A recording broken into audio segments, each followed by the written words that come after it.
हरे कृष्णा। राधे राधे। आप सभी का स्वागत है मेरे YouTube चैनल किस्से किरदारों के में। और आज की वीडियो में हम वैशाख मास की पवित्र कथा सुनेंगे जिसका नाम है प्यासे को पानी पिलाना। तो आइए इस कहानी को शुरू करते हैं। किसी समय वंग देश में हेमकांत नाम से एक राजा थे। एक दिन वे शिकार खेलने वन में गए। शिकार करते करते वे अपने सैनिकों से बिछड़ गए और थक गए। वन में उन्हें एक ऋषि दिखाई दिए। उनका नाम शतर्जी था।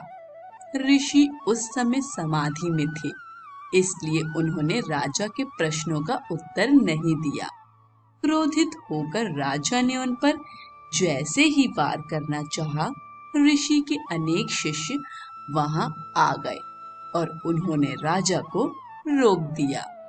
राजा ने उनकी बात मान ली और शिष्यों से कहा कि मैं बहुत थक गया हूँ, तुम मेरे लिए भोजन आदि की व्यवस्था करो। शिष्यों ने कहा कि हे राजा, हम गुरु की आज्ञा के बिना कुछ नहीं करते, इसलिए हम आपका आतिथ्य नहीं कर सकते।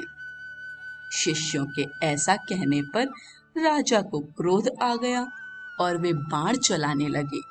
राजा के बाणों से कई शिष्य मारे गए। जैसे तैसे राजा भी अपने नगर आ गए। जब उन्होंने ये बात अपने पिता को बताई तो उन्होंने राजा को ही देश निकाला दे दिया। राजा साधारण रूप में वन वन भटकते रहे। इस तरह 28 साल बीत गए। एक दिन वैशाख मास में महामुनि तृत जंगल से गुजर रहे थे। तभी भूख प्यास से व्याकुल होकर वह बेहोश होकर गिर पड़े। हेमकांत ने उन्हें देख लिया और पानी आदि की व्यवस्था की। हेमकांत के ऐसा करने से उनके पाप कर्म नष्ट हो गए। अंत समय में यमदूत जब हेमकांत के प्राण लेने आए तो वह भगवान विष्णु का ध्यान करने लगा।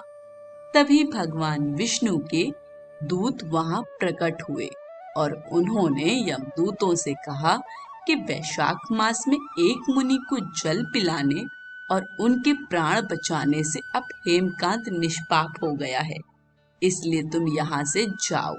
यही भगवान विष्णु के आदेश हैं।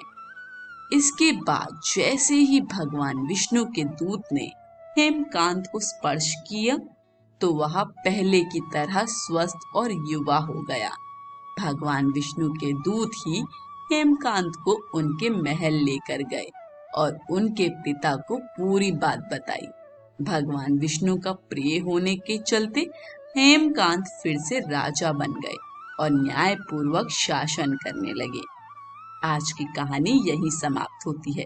कहानी पसंद आई हो तो कमेंट बॉक्स में हमें अपना फीडबैक जरूर दीजिएगा। वीडियो को लाइक शेयर करें और चैनल को सब्सक्राइब करें। सभी को हरे कृष्ण। राधे राधे।